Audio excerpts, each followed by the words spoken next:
Breaking news చూస్తున్నాం. Putin మరొకసారి కీలక వ్యాఖ్యలు చేశారు. భారత్ జోలికొస్తే తాట తీస్తానంటూ అమెరికాకు వార్నింగ్ ఇచ్చాడు.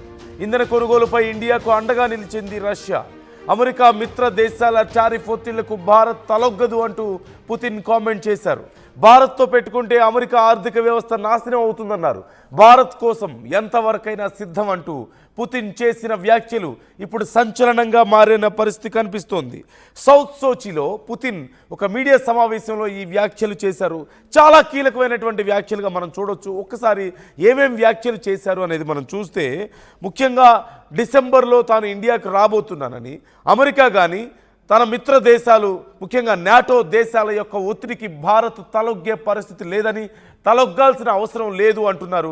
అలాగే అమెరికా వేసినటువంటి ఈ టారిఫ్ల వల్ల భారత్కి కలిగే నష్టాన్ని రష్యా పూడుస్తుంది, రష్యా దాన్ని బ్యాలెన్స్ చేయగలుగుతుంది అంటూ కూడా మాట ఇచ్చినటువంటి పరిస్థితి కనిపిస్తుంది.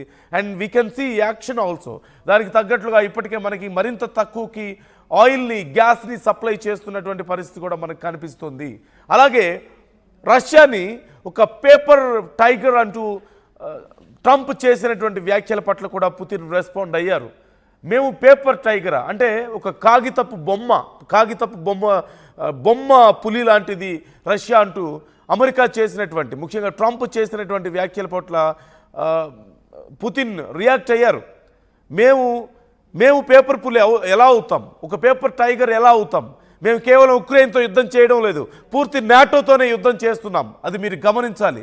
పూర్తిగా నాటో దేశాలన్నింటితోనూ యుద్ధం చేస్తున్న మేము పేపర్ టైగరా ఎలా అవుతాం ఒకసారి చెప్పు అంటూ తిరిగి ట్రంప్ని ప్రశ్నించినటువంటి పరిస్థితి మనకు కనిపిస్తోంది.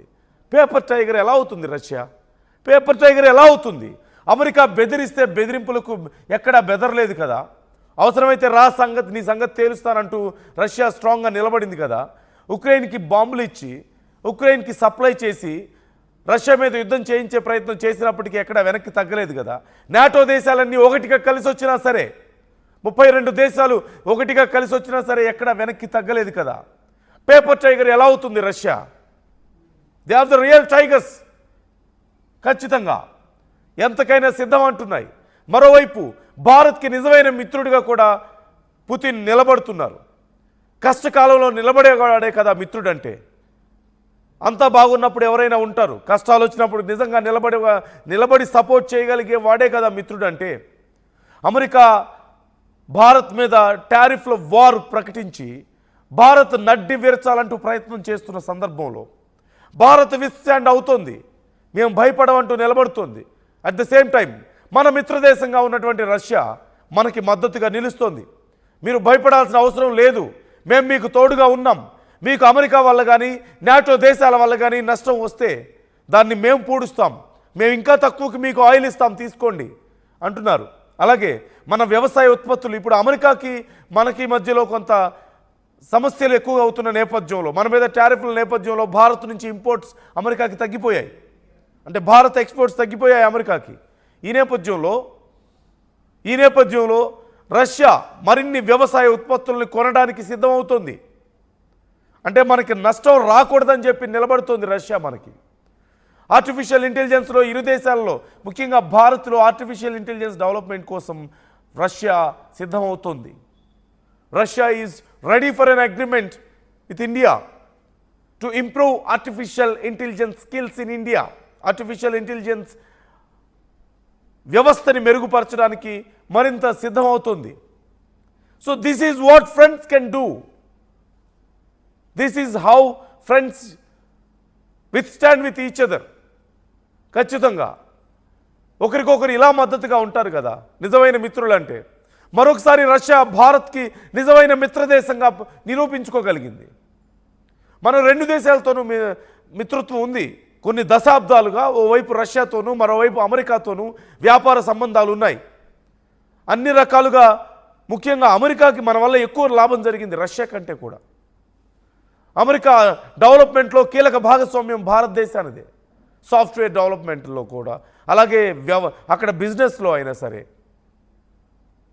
అన్ని రకాలుగా. కానీ భారత్కి చివరికి మిగిలింది ఏంటి? వెన్నుపోటు తప్ప, టారిఫ్ల పోటు తప్ప, అవమానం తప్ప, డెడ్ ఎకానమీ అంటూ కామెంట్ చేశాడు ట్రంప్ భారతదేశాన్ని. పాకిస్తాన్తో మనం చేసినటువంటి యుద్ధానికి సంబంధించి అనవసరమైన అబద్ధాలు ప్రచారం చేశాడు. మన ఫైటర్ జెట్స్ కూలిపోయాయని చెప్పి ప్రకటించింది ట్రంప్ కాదా? మరోవైపు భారతీయులకు ఉద్యోగాలు ఇవ్వద్దన్నాడు, భారతదేశంలో పెట్టుబడులు పెట్టొద్దన్నాడు. ఒక మిత్ర దేశానికి ఒకప్పుడు మోదీ ఎంత చేశాడో మర్చిపోయాడు ట్రంప్. హౌడీ మోడీ అంటూ పెద్ద పెద్ద కార్యక్రమాలు పెట్టి కొన్ని కిలోమీటర్ల పాటు ర్యాలీలు చేసి భారతదేశం అంతా పెద్ద చర్చ జరిగింది, ప్రపంచం అంతా పెద్ద చర్చ జరిగింది. అమెరికాలో ఉన్నటువంటి భారతీయులందరినీ ఇన్ఫ్లుయెన్స్ చేయగలిగారు. తన గెలుపుకు అంత కృషి చేస్తే గెలిచిన తర్వాత చేసే పని ఇదా? వెన్నుపోటు పొడిచారు. అదే రష్యా. కొన్ని దశాబ్దాలుగా రష్యాతో అమెరికాతో పోల్చుకుంటే మనకున్నటువంటి వ్యాపార భాగస్వామ్యం తక్కువే. కానీ నీతి నిజాయితీ విషయంలో, లేదంటే ఫ్రెండ్షిప్కి ఇచ్చేటువంటి విలువ విషయంలో రష్యా ఎప్పుడు వెనక్కి తగ్గలేదు. మనకు అవసరమైనప్పుడు ఎప్పుడు వెన్నుదన్నుగా నిలిచింది. యుద్ధం వచ్చినప్పుడు కూడా మనకేది కావాలన్నా సరే రష్యా సిద్ధంగా ఉంటుంది. సో ఖచ్చితంగా ఇక్కడ మరొకసారి ఒక మంచి మిత్రుడిగా మనకి రష్యా ప్రూవ్ చేసుకోగలిగింది. అలాగే అమెరికాకి అంతర్జాతీయ వేదికలో, అంతర్జాతీయ మీడియా ముందు అమెరికాకి భారత్ కోసం ఒక వార్నింగ్ కూడా ఇచ్చింది. భారత్కి అవసరమైనటువంటి సందర్భాల్లో రష్యా తోడుగా ఉంటుంది. అమెరికా వల్ల నష్టపోతే అది పూడ్చడానికి సైతం రష్యా నిలబడుతుంది భారత్ కోసం అంటూ పుతిన్ చేసినటువంటి వ్యాఖ్యలు నిజమైనటువంటి మిత్రుడికి ఒక ఎగ్జాంపుల్గా నిలుస్తున్నాయి. నిజమైన ఫ్రెండ్షిప్కి ఒక ఎగ్జాంపుల్గా నిలుస్తున్నాయి. అలాగే భారత్కి ఒక బలమైనటువంటి అండ ఉంది. India is not alone. చుట్టూ శత్రు దేశాలను పెట్టుకొని చాలా వల్నరబుల్ బోర్డర్స్ను పెట్టుకున్నటువంటి భారతదేశం ఇంత బలంగా ఉండగలిగిందంటే, ఒకటి ఖచ్చితంగా మన స్ట్రాటజిక్ మూవ్స్, మనకున్నటువంటి ఆత్మవిశ్వాసం, మనకున్నటువంటి వ్యవస్థలు, బలమైనటువంటి వ్యవస్థలు ఒకటైతే, మనకి మంచి మిత్రులు ఉండడం కూడా. ఆ మిత్రుల జాబితాలోంచి ఇప్పుడు అమెరికా చేజారిపోతున్నటువంటి పరిస్థితి కనిపిస్తోంది. What kind of borders we have, secured borders we have. ఒకసారి చూడండి, ఓవైపు చైనా, మరోవైపు బంగ్లాదేశ్, పాకిస్తాన్, ఎక్కడ చూసినా ఇదే కదా. ఇప్పుడు శ్రీలంక కూడా మనకి నెగిటివ్గా మారుతోంది. What we did for them. చివరికి పాకిస్తాన్ కష్టాల్లో ఉంటే కూడా మనం ఫుడ్ సప్లై చేసినటువంటి పరిస్థితి ఉంది కదా. శ్రీలంక కష్టాల్లో ఉంటే మనం కదా హెల్ప్ చేసింది. బంగ్లాదేశ్ కష్టాల్లో ఉంటే మనం కదా హెల్ప్ చేసింది. ఇలాంటి వాళ్ళని కేవలం కొన్ని మతపరమైనటువంటి కారణాలతో శత్రువులుగా చేసుకున్నటువంటి పరిస్థితి మనం చూసాం.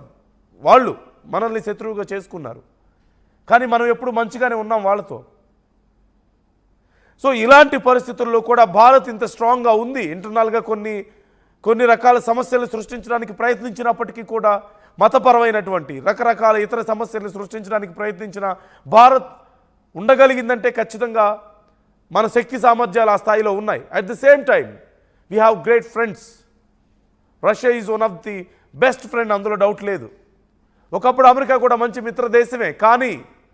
కానీ ఒక్క వ్యక్తి వల్ల, ఒక నాయకుడి తప్పుడు ఆలోచనల వల్ల ఇప్పుడు పరిస్థితులు ఎలా మారిపోయాయో మనం చూస్తున్నాం. ఏం జరిగింది భారత్కి అమెరికాకి మధ్యలో? ఏం నష్టం చేసింది భారతదేశం? సో ఒక్కసారి అసలు పుతిన్ ఏం మాట్లాడారు చూద్దాం. It's not about politics. It's like a pure economic reckoning, and many of our economists believe it's going to happen. Same refers to India and goods manufactured there. It's the same as with China. So for the United States, the benefit is not obvious, and for the countries against which the threat was voiced, like for India,